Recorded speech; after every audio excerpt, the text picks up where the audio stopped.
तो अब मैंने ये बोला कि साक्षी भाव क्या होता है, आखिर साक्षी लगाने से क्या होता है, ठीक है।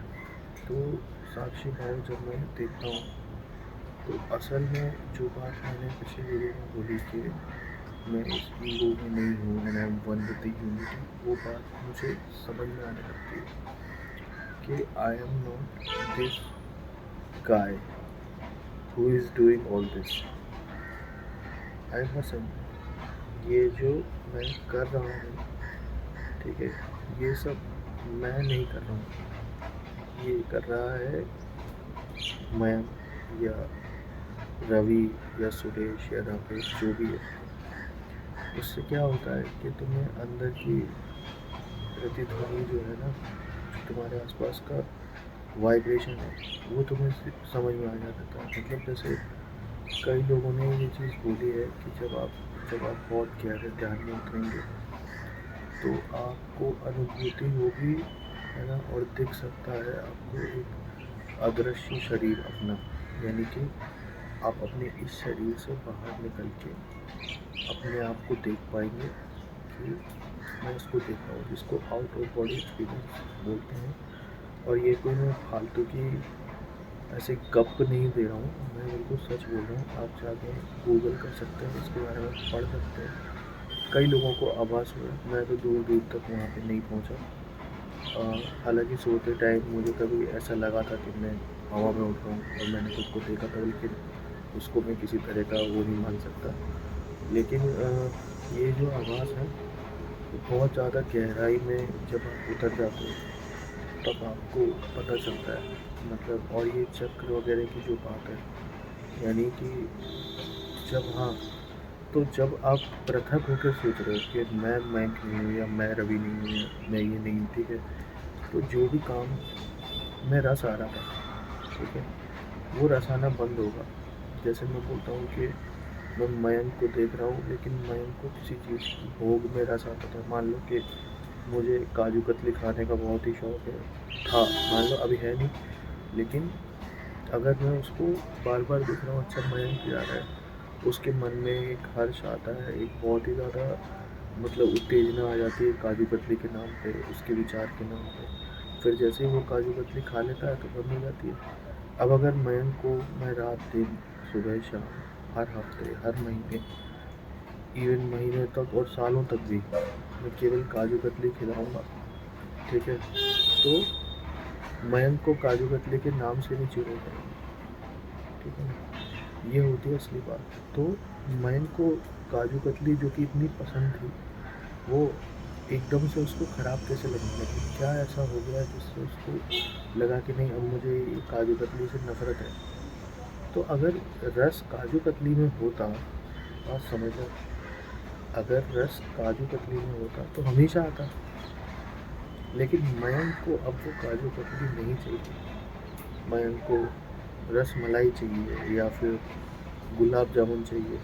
तो काजू कतली से हट गया। तो जिस स्त्री में, जिस पैसे में, ये सब में आपको आकर्षण आ रहा है ना, तो वो आपको नहीं आ रहा आकर्षण। एक तो आप दृष्टा बन के जिसको देख रहे हो, उसके अंदर एक कीड़ा है, मन का कीड़ा, ठीक है। और मन आपको यहाँ बैठे बैठे कुछ भी सुचवा सकता है। अगर आप यहाँ पे बैठे बैठे ही सोचने लगो कि अभी मैं एक पार्टी बनाऊंगा, ये करूँगा, वो करूँगा, और फिर मैं प्रधानमंत्री बन जाऊँगा, तो बिल्कुल, क्यों नहीं बन सकते। मन में आपको कहेगा हाँ बिल्कुल बन सकते हैं। तो मन को जब स्वचालित रूप से आप अनुशासन के साथ सही जगह पे ले जाते हो, तो आप सृजनात्मक चीज़ें करते हो, कंस्ट्रक्टिव। और जब मन आपको पूरी तरह से घेर लेता है और आपकी जो चेतना है, अब देखो चेतना भी ऐसी होती है कि ये मनुष्य के स्तर पर चेतना है, ठीक है, इसके ऊपर बौद्ध लोगों की चेतना है जो कि इससे ऊपर है, ठीक है, और इसके ऊपर परमात्मा है, ठीक है, और यहाँ है पशु, मतलब मनुष्य से नीचे पशुओं की श्रेणी, ठीक है। वहाँ पे क्या है कि जितनी आपकी चेतना नीचे जाएगी, जितने गंवार लोग हैं, जितने देहाती और ये सब डकैत, ये सब जो है, ये उतनी ही चेतना में नीचे की तरफ है, मतलब पशु जैसे हैं। अंदर से। तो इनकी आपको जैसी धारणा है वो सब दिखेगी, तो वो पशु के लेवल पे काम कर रहे हैं। आप बात समझ रहे हो? तो जब मैं साक्षी भाव में देखता हूँ ना, तो मैं खुद को देख लेता हूँ, है ना? और जब मैं अपनी ऊर्जा को फालतू में व्यस्त नहीं कर रहा हूँ, यानी कि कहीं पे मैं व्यर्थ ही अगर अपनी एनर्जी बहा रहा हूँ, तो मूलाधार तक चक्र से सहस्त्रार चक्र तक आने में ज़्यादा भी समय नहीं लगता। ये भी मैं आपको बता रहा हूँ। वो डिपेंड करता है आपकी तीव्रता पे, ध्यान की, ठीक है? अभी मैंने कृष्णमूर्ति को भी पढ़ा, उन्होंने बोला कि नहीं, ध्यान जो है मेरे सब बेकार है, आँख बंद करना ही करना है। मैं इस बात से सहमत नहीं। हालांकि मैं तो बहुत छोटा आदमी हूँ, लेकिन मुझे लगता है कोई भी वाद्य है, ठीक है, तो वो खुद ब खुद तो नहीं बजेगा। तो अगर मुझे अंदर जाना है तो मुझे आंखें बंद करने में मुझे तो नहीं लगता कि इसमें कोई ऐतराज़ होना चाहिए किसी को। तो ये सारी बातें हैं और यही सारी चीज़ें मुझे समझ आई हैं धीरे धीरे। हाँ, पर एक चीज़ तो मुझे बहुत गहन अध्ययन पे, जब मैं आठ अध्ययन यानी स्व अध्ययन पे, अपने अध्ययन पे किताबें वगैरह पढ़ने में पता नहीं उतना रस आता नहीं है, क्योंकि यार मैं धारणा नहीं बनाना चाहता, है ना? मतलब आप देखो, अभी ओशो ने बोला कि आपको धारणा नहीं बनानी है किसी भी तरह की, ऐसा वैसा। लेकिन अगर आपने किताब पढ़ ली थी, ठीक है, तो आप चाहो ना चाहो तो अचेतन में तो आपकी कुछ चीज़ें चली जाएंगी ना, जिनको आप मतलब ऐसा है कि आप खुद से सोच रहे हो कि नहीं नहीं मैं तो नहीं मानता, लेकिन फिर भी आपको पता तो है अब किताब पढ़ने से। तो बहुत ज़्यादा किताब पढ़ना मुझे लगता है कि आपके बोध के लिए थोड़ा सा मतलब दिक्कत हो सकती है, क्योंकि यार जहाँ तक मैंने देखा, ठीक है, ओशो वगैरह सब अपने टाइम पे ये ठीक है, ठीक है, सबसे बड़ा इनका बाप जो था, मतलब आध्यात्म के जगत का बाप अगर कोई है तो वो है रामकृष्ण परमहंस जी, जो कि बिल्कुल ऐसा बोलते हैं, और मैं भी मानता हूँ कि अगर चरम तक कोई इंसान गया है तो शायद वो गए होंगे। उन्होंने तो स्कूल वगैरह भी नहीं पढ़ा था, ठीक है। तो पढ़ने से अगर अध्यात्म का, मेरे कहने का मतलब है कि कोई भी संबंध ज़्यादा नहीं है, ठीक है। एक मतलब बेकार से बेकार गांव में एकदम अनपढ़ गंवार आदमी को भी आत्मबोध हो सकता है, ठीक है।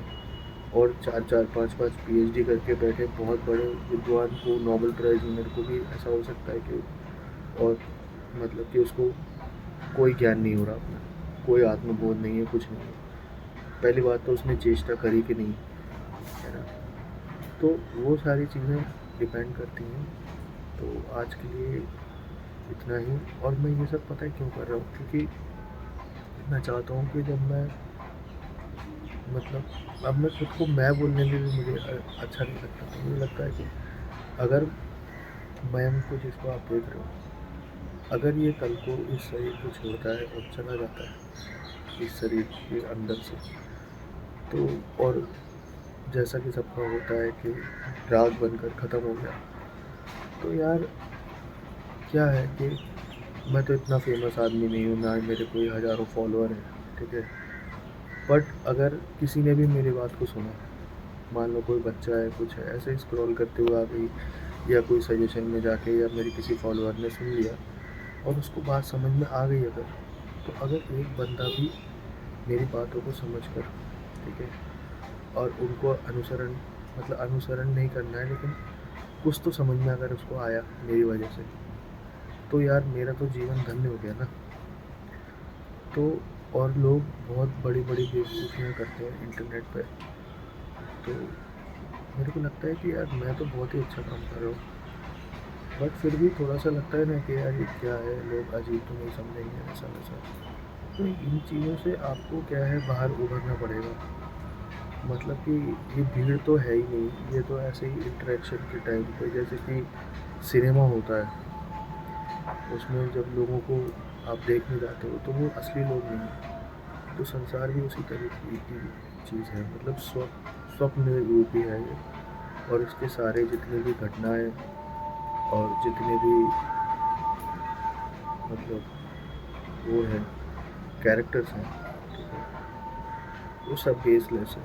उनसे आपको बहुत ज़्यादा तादाद नहीं रखना चाहिए, जो एक्चुअल में है वो आप हो, और धीरे धीरे आप इस बात को समझ लेंगे। Bye bye, take care.